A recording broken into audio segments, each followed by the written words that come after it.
For nearly 3 decades, Major League Baseball has enjoyed labor peace. No strikes, no lockouts since 1994-95. But with the sport's collective bargaining agreement set to expire on December 1st, and given the increasingly dysfunctional relationship between the players and the league, baseball appears to be on the verge of its first work stoppage in more than a quarter century. Now before you freak out, no. Even though the owners will almost certainly lock the players out come December 2nd, a labor stoppage that eats into the 2022 season is not inevitable. No baseball is no bueno for anybody, and the Major League Baseball Players Association and the league still have plenty of time to work out a deal before they're at risk of losing regular season games. But these CBA negotiations, which have already gone on for months, figure to be as contentious as ever. The major issue, the players want a bigger slice of the league's ever-increasing revenues and want to change many of the game's core economic systems, while the owners, well, they don't. There's a lot to unpack here, so sit back, relax, and take this in.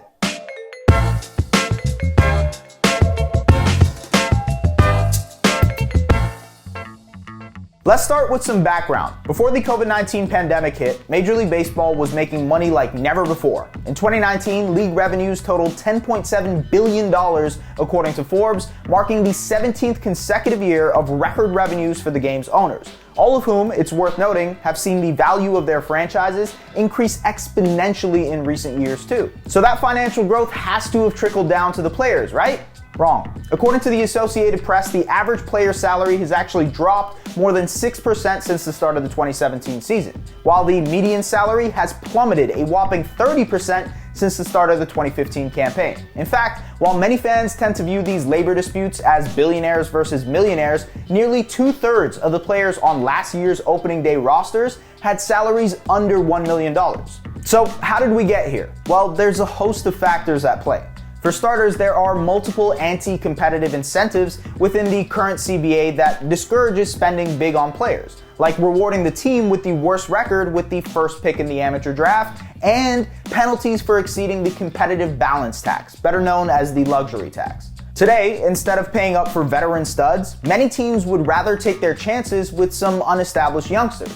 After all, the current CBA allows teams to pay players the league minimum for their first 3 seasons in the majors, and their salaries are capped by the arbitration process for the next 3. And of course, with those perverse incentives, many teams are content to just flat out tank. In fact, super agent Scott Boras recently characterized the current state of baseball as a race to the bottom.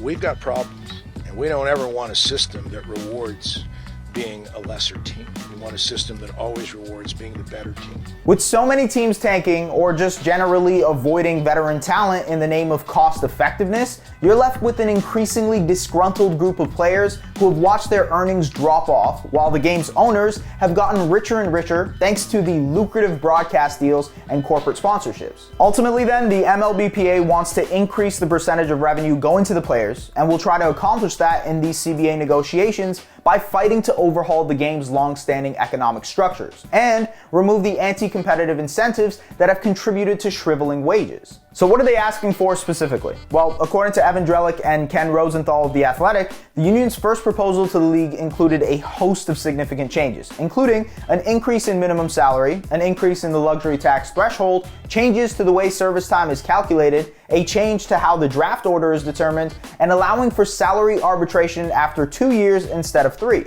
It's possible some or even many of those proposals find their way into the new CBA, but getting there could take a while. For their part, the owners made their first and thus far only proposal to the MLBPA back in August, and not surprisingly, it didn't align all that well with what the players wanted. For starters, the owners proposed to significantly lower the luxury tax threshold in exchange for implementing a soft salary floor of $100 million. The owners also proposed a new free agency system whereby all players would be eligible to become free agents at 29.5 years old. Beyond that, they also want to expand the postseason and introduce an international draft. Needless to say, this was met with a resounding LOL from the other side. According to The Athletic, the players saw the owner's proposal as a non-starter. Why is that, you ask? Well, for one, in a game that's increasingly squeezing out older players aren't going to want to hit the open market for the first time before turning 30, and especially not if the luxury tax threshold is going to be lowered. Bryce Harper got $330 million from the Phillies because he hit free agency at 26. Same deal for Manny Machado, who was also 26 when he got $300 million